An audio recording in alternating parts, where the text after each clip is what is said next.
How's it going, everybody? I've got some more magic for you today with the Edge of Eternities set. I wanted to start off by saying I apologize for not really having more decks during this set release than like I did in the previous set. You know, Final Fantasy, I was having a lot of fun. I was really enjoying the cards. They were cool and unique and brought a lot of diversity to the types of decks that you could play, especially after the bans and everything. Now with this rotation and this Edge of Eternity set, I'm just not feeling like there's a lot of decks that I can really bring a spin on that's entirely my own. That is kind of where I want it. So I've not been releasing as many decks, but I do have a handful now that we're getting into the later half of this set release that I feel like are interesting enough I can bring to the table that are at least slightly different than what other people have been playing. For instance, today, this has been my favorite deck, and I have been working for a few weeks to kind of tweak this and get it to where I'm happy with it. But this is a Dimir Control deck, a very pure control deck. We have no creatures in this deck whatsoever. That doesn't mean that we can't get creatures, but no creatures. We aren't playing any kind of board permanents that our opponents can interact with, and it makes it very difficult for them to try and stop what we're doing. So our main purpose of this deck is to mill. So if you're used to Dimir, you know, with the Jace decks that were out before and everything before rotation, then this is very much like that. Our win condition is the new Singularity Rupture plus Riverturn Monument. And I'll tell you, the way that I like to play it is to just hold Riverturn Monument in hand along with Singularity Rupture, stall the game until you get 6 mana, then Singularity Rupture. The next turn, you can play Riverturn Monument and do its exhaust at the same time because you'll already have that 6 mana. And that's how I like to play this deck. I've won a significant amount of matches with this. I've been playing it for a couple of weeks, tweaking exactly how many of each card that I want to use. We are running Planeswalkers, so this is a really pure control deck. This is a lot of fun for you. It's not fun for your opponents. They will absolutely hate playing against this deck. They always do. We're running lots of counter spells, lots of kill spells. We've got a couple duress to get stuff out of our opponent's hand. I did land on 2 duress, being how many I wanted. We don't often have a turn 1 play. This is the only 1-drop that we're really conceivably playing on turn 1. And more often than not, you're going to be playing something like a Watery Grave or a Restless Reef tapped on turn 1. That's honestly how we want it. I do have a sideboard. I've been playing this deck in both best of 1 and best of 3. So this is the side. I had a different sideboard originally because I have 2 versions of this deck. You can also play this deck with things like Hornlock Whale, the what's it called? The Blue Dragon, the I don't even remember what it's called. The blue dragon that lets you bounce things or draw cards. And then there's also the black dragon, the scavenger regent. So for example, if you don't have 0-point ballad, you can play scavenger regent in this deck, but 0-point ballad is just a bit quicker because scavenger regent has a 2 black requirement where 0-point ballad has a 1 black. The main reason we're running this 0-point ballad is because you can use it on turn 2, turn 3, you know, things like that to get rid of creatures with 1 mana value or 1 toughness for paying only 1 and 1 life, things like that. So it's a board wipe that we can use in the earlier stages of the game to help us get to our Singularity Rupture. If you're finding that your opponents are more often than not playing creatures that have 4 toughness, like things like Preachers of the Schism, that Merfolk that's like a 3/4 that does the explore tokens, whatever they are. If you're playing up against those kinds of things more than things with 3 toughness, I do have it in the sideboard Deadly Cover-Up because at that point it's better. You don't want to be paying 4 life plus 4 mana to make this a 5-drop just to get rid of like 2 4s and 3 4s. So in that situation, you're better off running Deadly Cover-Up. It's still a 5-drop, but it gets rid of anything, and it lets you extract things from your opponent's deck, things like that. I do have Tenacious Tidebinder. It's relevant in sideboard. Negate, Essence Scatter. So if you're up against a mirror match or like a control match, you're going to want to run as much hate against control as possible, so removal may not come up as much. So you want to sideboard out things like Shoot the Sheriff, Arch Enemy's Charm, 0-point Ballad, and in its place you can put in things like the other 2 Duresses so that you have a playset of them, these 3 Negates to give you a playset of that if you're playing up against entirely creature-focused decks. So decks like Naya Enchantments, things like that, where you're up against the Yuna decks, and all of their creatures are also their enchantments, things like that. You may want to put in these Essence Scatters instead of the Negate or other things. So that's why that's there. Strategic Betrayal for Graveyard Hate, Ghost Vacuum for Graveyard Hate. So sideboard was very relevant. Like I said, I had it originally set up different because you could use different versions of this deck using things like those whales and dragons. But and then there's also Dispelling Exhale and the removal card that is Caustic Exhale, I believe. So you could run this deck in that way, and it's very effective too. I've played around with both. But this one I ended up liking because right now there is such a focus on removal, going real heavy. If you watched Malone's video recently, he played like the Mono White Life Gain deck and just had a miserable time of it. He was playing that deck, and it's a really good deck, but everybody's running so much creature removal, so much hand hate, so much just like toxic stuff right now that I wanted to build a toxic deck. Not literally, because we don't use poison counters with this, but this deck is all about shutting down your opponent until you have your Singularity Rupture and Riverturn Monument. We have tons of card draw in this as well. That's actually the purpose of these Planeswalkers. So if you get these Planeswalkers out on the battlefield, more often than not, you're going to be using Jace's +1. The first one is draw a card, then discard a card, so that you can dig for your combo pieces. And then the same thing for Ashiok. We don't actually have it here for those 2 1/1 tokens. They can help if you need to buy yourself maybe a turn or 2 with some blockers. But I'll be honest with you, since this deck focuses on destroying all of your opponent's conditions for winning, we end up being really open to removal because we don't play creatures in this deck. So whenever you get these tokens out, they're just going to get removed pretty much right away. So the real 100% reason that Ashiok is in here is so that you get that +1 ability to look at the top 2 cards of your library, exile 1, and put the other one in your hand. Both these Planeswalkers are 100% in here as dig for win condition cards. We've also got Stock Up, another fantastic card, lets you look at the top of your library. You get to look at the top 5 cards with this one and put 2 of the cards in your hand. And then we are using Consult the Star Charts as well. This lets you look at the top X cards of your library, where X is the number of lands you control. Put one of those cards into your hand, and then if you kicked it and use the kicker on this spell, you can take 2 cards from that pile and put them into your hand, which can be very relevant, very important. Even if you only get to take 1, it still can potentially let you look at a ton of your cards, because it is very easy with this deck to survive until you get something like 7, 8 land. Speaking of, we do have Virtue of Persistence in here. Really fantastic removal in the early game that gains you life, can make you survive a little bit longer, but in the late game, it can let you play all of your opponent's creatures, especially if you've already hit a Singularity Rupture, milled half of your opponent's deck. Now you get to utilize that graveyard that you've created to bring those creatures back on your side, be blockers for you, be attackers for you. It is an alternate win condition. You can win from damage this way, instead of getting that mill all the way through if you're really having to dig. We do have 3 Steps Ahead, as well as Divert Disaster. These are our primary counter spells in this deck. We do also have 1 Negate, but Divert Disaster and 3 Steps Ahead are going to be your primary counterspell options. Divert Disaster is really good in the early game, just as good as if you were using like a Dispelling Exhale with no dragons in your deck, or whatever, that one that can also create spirit tokens, stuff like that. However, being able to, if your opponent pays for this and you use it on something that's not essential, like say you use it against a creature that you could just easily kill off, and they pay for it, and you get that lander token, that can also get you that 1 land that you need to go ahead and get your combo going off, which really matters. One of the hardest things with this deck is making sure that you're consistently hitting your land drops and getting to that Singularity Rupture in a timely manner. And so because of that, I am running 25 lands in this deck. It felt really good. I've got one Mistrized Village, which can be really relevant in those control matchups, things like that, where your opponent is looking to counter your Singularity Ruptures and Riveturn Monuments. This card can be absolutely essential.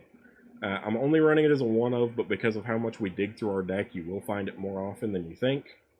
I did have the Final Fantasy land in here that did the same thing as Singularity Rupture, where you get to mill, but I felt like I was hitting it too often too early, and needing the land and it being a tap land was making it inconvenient. So I decided to just take it out and focus on our win conditions that we've already got here, being 3-ofs. You could run them as 4-ofs if you want to make it a little bit more consistent, but I'll be honest, I really dialed in the numbers on this deck. All of these cards felt good with the amounts that I have them in. So tweaking it was something I was having a really hard time doing. I think this is a really kind of sweet spot for this deck with how Standard's going right now. And like I said, I played this in Best of 1 and Best of 3. The version of it that you see here is the Best of 1 primary version. I do play it mostly in Best of 1, but the sideboard is what really makes it pop in Best of 3, really makes it functional really well in that.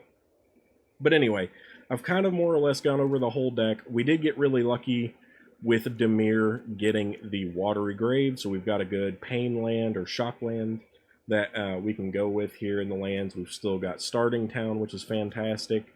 You could trim some of the copies of Restless Reef, for example, run it as a 3-of if you wanted that other land that I was talking about, the Final Fantasy land. Something like that might work, because it is also a tap land, but to me, it didn't feel good having more tap lands in here.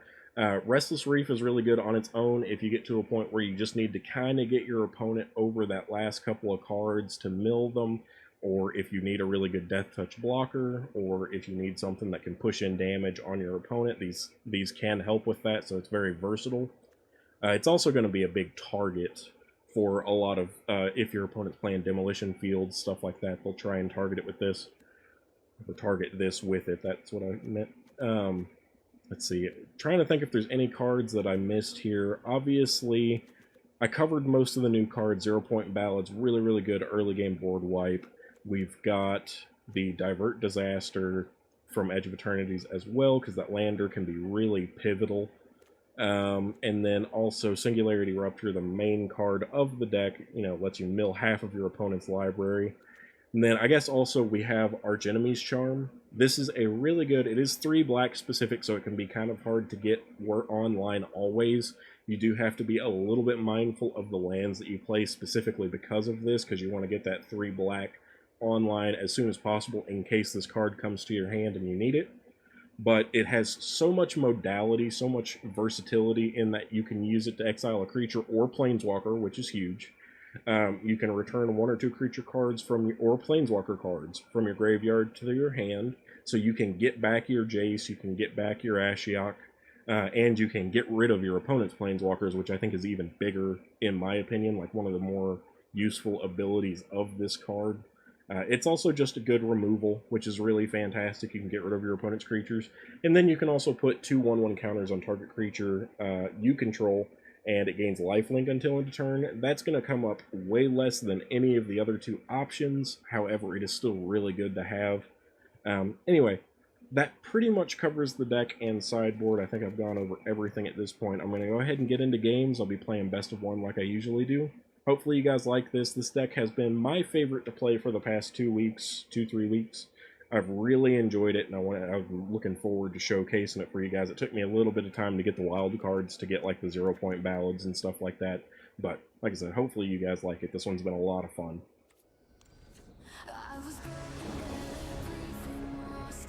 Alright, our opponent gets to go first, which is just kind of always the case, unfortunately. We've got a pretty good looking start here, as long as we draw some land.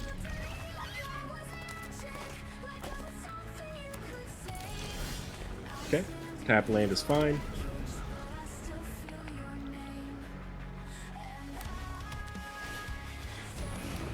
Shoot the Sheriff's going to deal with that pretty easily. I think it's totally fine to go ahead and do this, because if they're playing enchantments, which this probably is, they may have a way to protect this on their turn.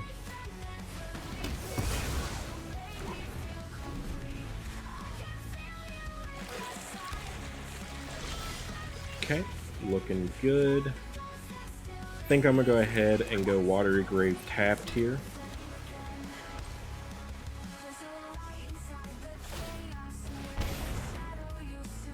We could answer that, but I just don't think there's a good reason to at the moment. They want to hit us for one with a fish, I don't really care.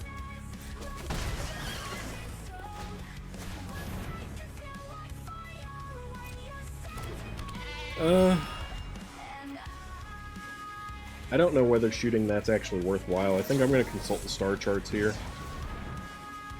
Virtue's pretty nice. I don't mind that. Singularity Rupture was a really good draw. Let's go ahead and play Jace.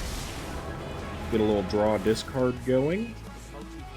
I don't think we need Duress, so that's fine. And then let's use the Virtue to get rid of the Innocence. So he can't attack our Jace with it. Jace should now be pulling aggro away from us, which is fantastic. And we only need 2 more land to get our Singularity Rupture going. Okay, get lost on Jace is unfortunate. But at 1 damage a turn, they're not really going to be stopping us anytime soon. I'm going to go ahead and go for this 3 steps ahead. We need to try and hit our land, which there that is. And I'm going to grab this Divert Disaster. I think that's going to be helpful too. We are at 5 land here, so this is the 6th that we need to win. And now we have up Divert Disaster or Shoot the Sheriff, depending on what we need.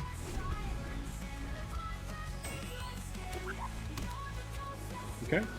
He wants to hit us for 1. I don't really care. Divert Disaster is great for this. That means they never get it to hit the field. Go Swamp into Singularity Rupture, and we already have River Churn in hand. So on the next turn, unless they can somehow prevent this or the River Churn, we should just win. Go ahead and let them play out their turn, doing honestly whatever they want. Yep, that's totally irrelevant. And then River Churn for the win. That is exactly how this deck is supposed to go. Went ahead and scooped because they knew they had no chance. River Churn was going to just mill out the rest of their library, but that's how this deck goes. You just want to stall, buy time, doesn't matter what the life totals are, they can heal as much as they want, you just want to mitigate how much damage they can do. Get out the Singularity Rupture, then the next turn play the River Churn Monument and win with it.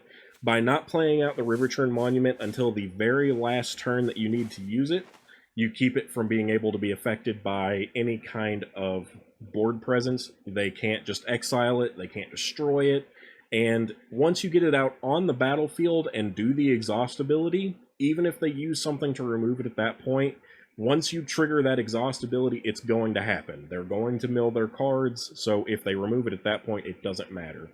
The only time I would say it's not a good idea to hold this in hand is if you're up against something that you think is going to make you discard it. So if you think you're up against like an Esper Control, mono black discard, stuff like that, then that's when you don't want to keep this in hand. But otherwise, this is actually pretty much exactly how you want this deck to play.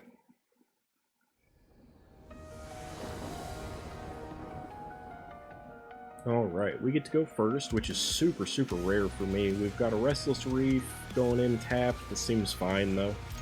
We've got some removal if it's an aggressive or creature-focused deck, and we've got Consult to help us kind of draw into things, as well as Ashiok.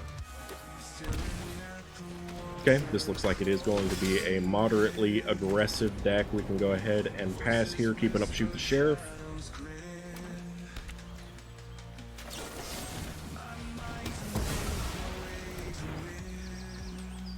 See what they play out now. Dark Confidant's good for them because it does at least let them start drawing cards. We got a 3 steps ahead, which is really nice because we can use it to counter whatever they do next. Got a little bit of damage on them with that Nowhere to Run, not bad, and that's going to be useless against us, honestly. Okay, not playing anything out here, which is totally fine. I don't mind the 2 damage.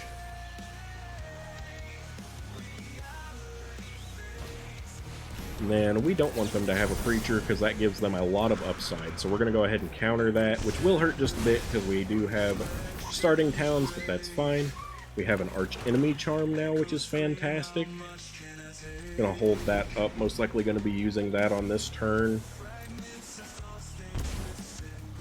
Kutsu Flanker doesn't really do anything for them, in my opinion. It's a creature they can play on our turn. Yep, I don't mind that. Momentum Breaker. Kind of unfortunate. I don't have a counter for it. Let's go ahead and use Consult the Star Charts with the kicker just to get some more cards in hand. Singularity Rupture is important, and Gloom Lake's important. I think in this case I'm going to get rid of the Arch Enemy's Charm, actually. We need to draw one more land now, but this gives us the ability to go ahead and get Ashiok out to try and get that land.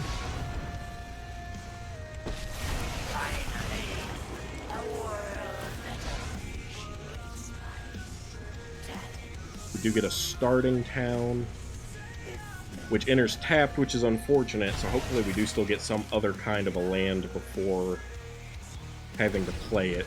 But if we have to play the Starting Town, then that at least gives us one more turn. If he goes for another, like, Momentum Breaker, we can just get rid of the Duress. If he has a Duress, that's going to be unfortunate for us. Yeah, so here comes the Momentum Breaker again, which is totally fine. We got the Duress we can get rid of, don't mind at all. And then 2 damage on Ashiok doesn't matter at all. It's 2 damage that wasn't to us, in fact. Let's go ahead and see if we can get an untapped land, which we did not. I think in this case we've got to go with the River Churn so that we have something to discard. We can go ahead here and pass. I think we're looking fine still.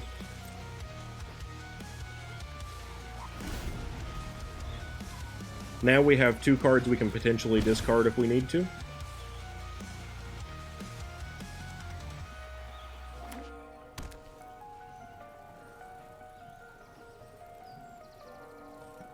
Looks like he's tapping his Momentum Breaker because he wants to use it again, I guess.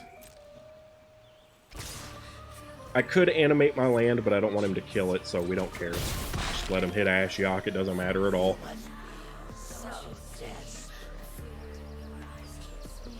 Okay, my turn. Now we can go ahead, play this land, get Singularity Rupture going. I'm almost certain they won't have an answer to this. They're not playing any blue, they can't counter it. They could play the Aven Interrupter, would be the only thing. But there's half of the library gone. We're going to go ahead and get ourselves another card in case we have to discard stuff. And if he plays a creature or animates his land to kill Ashiok, I don't really care. He can't use Kutsu's Flanker to get rid of his own graveyard, so that's fine. Could potentially kill Ashiok now, but she did her job. I want the Divert Disaster, so I can't use it. I'll probably have to discard it, but that's totally fine.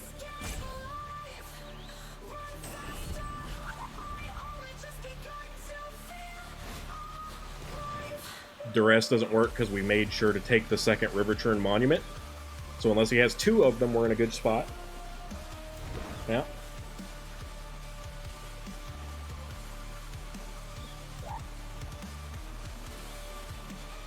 We played as carefully as we needed to, and because of that we have the win mechanic that we need for the next turn.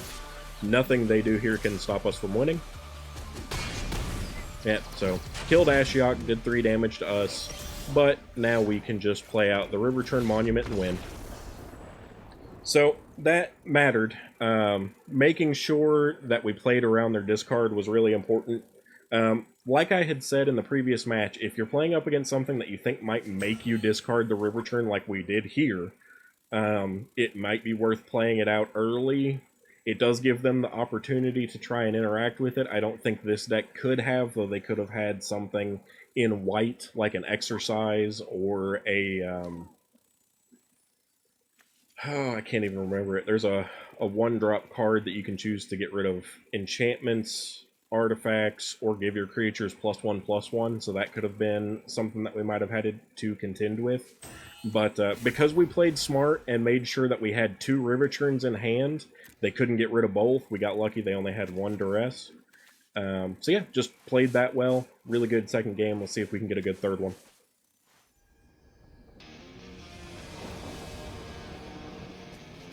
We do get to go first, which is really nice. We've technically got all the blue we need with these starting towns, so I'll go ahead and keep this.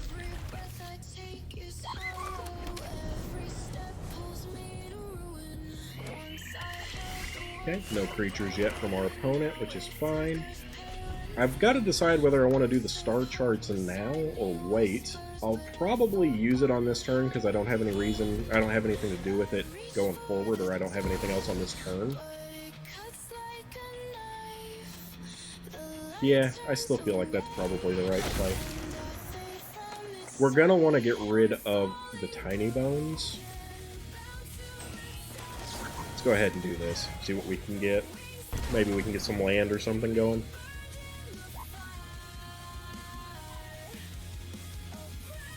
River Churn's great, actually. I'm totally fine with that.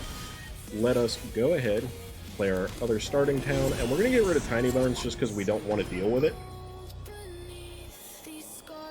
I don't think there's anything that's going to end up in our graveyard that it could really make use of. Okay, yeah, that's still totally fine, because he's not going to get 7 mana to replay that. Next, we're going to be holding up the 3 steps ahead, most likely, unless we don't get a land drop. If we don't get land, then we're going to use stock up so we can make sure to hit our land drops. 2 damage is irrelevant. Yep, that's totally fine.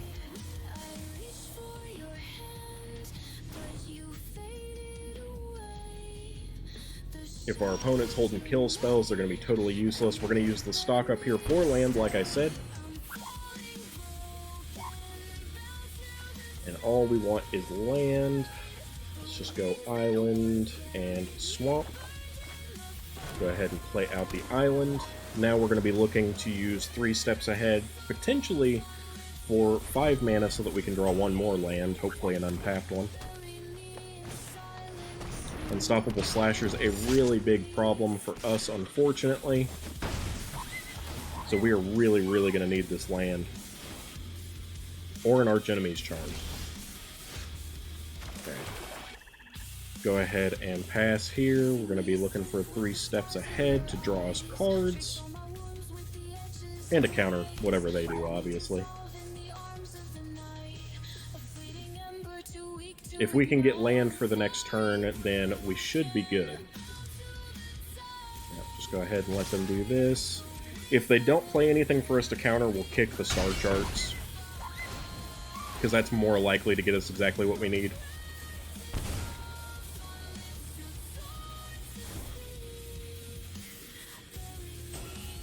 Perfect. Okay. We're going to kick the star charts then, make sure that we get the land that we need.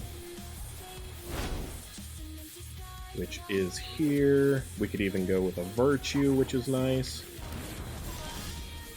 Go ahead, play our land, and mill them while blowing up their board. So unless they can play a creature at end of turn that can do 4 damage to us, we should be fine. Because we already have the River Churn Monument in hand also.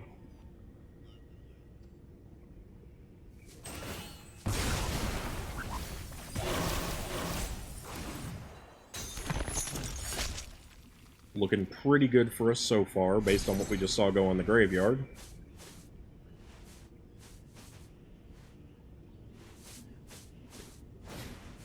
Okay, Leyline Axe does literally nothing, so yeah, we're totally good to just go ahead and win Game 3 here. Got 3 consecutive wins in a row, that was pretty nice. We are going to have to take 1 point of damage to do the exhaust for the River Churn, but that's totally fine.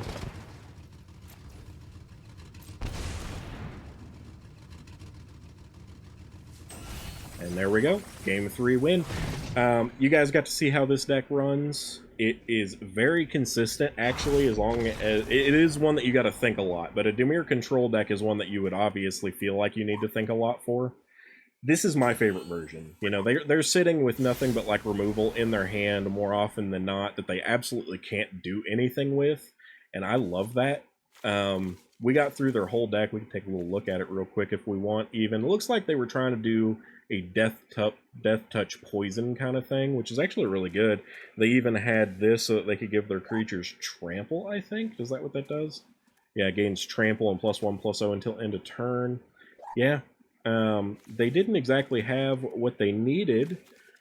Fortunately for us, by us not having any creatures or permanents that we had to worry about on the battlefield, they couldn't take anything with tiny bones. We had exactly what we needed to kind of force the fact that we needed land. We got really lucky that they didn't want to, play into my counter spell because it meant that I had the Consult the Star Charts mana available. Either way, drawing with 3 steps ahead probably would have got us that untapped land that we needed. And even if it didn't, then it probably would have got us this Virtue of Persistence, which we could have used to kill the Unstoppable Slasher. We would have taken 2 damage from the Tiny Bones. It still would have worked out. But yeah, just playing those correct plays with this one, you got to really think hard on what needs to be countered. Unstoppable Slasher is a very difficult card for us to deal with this deck because Shoot the Sheriff doesn't hit it, so you have to get these Virtue of Persistence to deal with it unless you counter it. But anyway, really good 3 games. Hopefully you guys enjoyed this. This deck's a lot of fun, and I've been enjoying it for the past few weeks. It's probably the one I've played most since the set has released. There are a lot of decks that I don't know if I'm going to be doing videos on, such as just like the Orzhov Sacrifice and stuff like that, because so many people have already done it, and I don't feel like there's a lot that I could do to really improve on that deck. But I do have plans for a few other decks that I've been enjoying that I haven't been seeing people do videos for the rest of this week and maybe going forward from there. So look out for those. Hopefully I can get some good uploads this week. I apologize for the delay on them, and hopefully you enjoyed this. Thank you for joining me.